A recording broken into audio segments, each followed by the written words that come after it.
Day 20 of 100 days weight loss challenge. இன்னைய day ஃபுல்லாகவே ட்ராவலில் தான் போச்சு எனக்கு.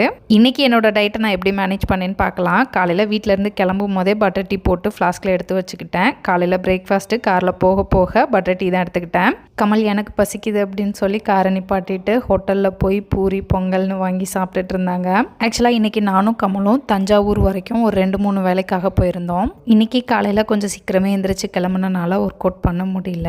ஒர்க் அவுட் பண்ணுறேன் அப்படின்னா அந்த டே வந்து நல்லா ஆக்டிவாக இருக்குது. டயட்டில் வந்து என்னால் ஃபோக்கஸ் பண்ண முடியுது. ஒர்க் அவுட் பண்ணுறேன் அப்படின்னா கஷ்டப்பட்டு ஒர்க் அவுட் பண்ணுறோம், அதனால் ஜங்க் சாப்பிடக்கூடாது அப்படின்னு தோணுது எனக்கு. எங்கள் வேலைகள் எல்லாம் முடிச்சுட்டு மதியம் லஞ்சு ஹோட்டலில் தான் சாப்பிட்டோம். நான் வந்து கிரில்டு சிக்கன் மட்டும் எடுத்துக்கிட்டேன். ரிட்டன் வீட்டுக்கு வரும்போது டீக்காக நிப்பாட்டி இருந்தோம். நானும் கமல் 2 பேருமே வந்து லெமன் டீ தான் எடுத்துக்கிட்டோம். டின்னர் வீட்டில் போய் சாப்பிட்டா லேட் ஆகும் அப்படின்றனால 6 மணிக்குள்ளே எடுத்துக்கணும் அப்படின்னு டீ பிரேக் அப்போவே வந்து நிலக்கடலை பருப்பு வாங்கி வச்சுருந்தேன், அதுதான் சாப்பிட்டேன். இன்றைக்கி என்னோட வெயிட் 81.6 kg இருக்குது. உங்களோட வெயிட் என்ன அப்படின்றத கமெண்ட்டில் சொல்லுங்கள். வெயிட் லாஸ் வீடியோ தொடர்ந்து பார்க்க மறக்காமல் பேஜை ஃபாலோ பண்ணிக்கோங்க. பாய்.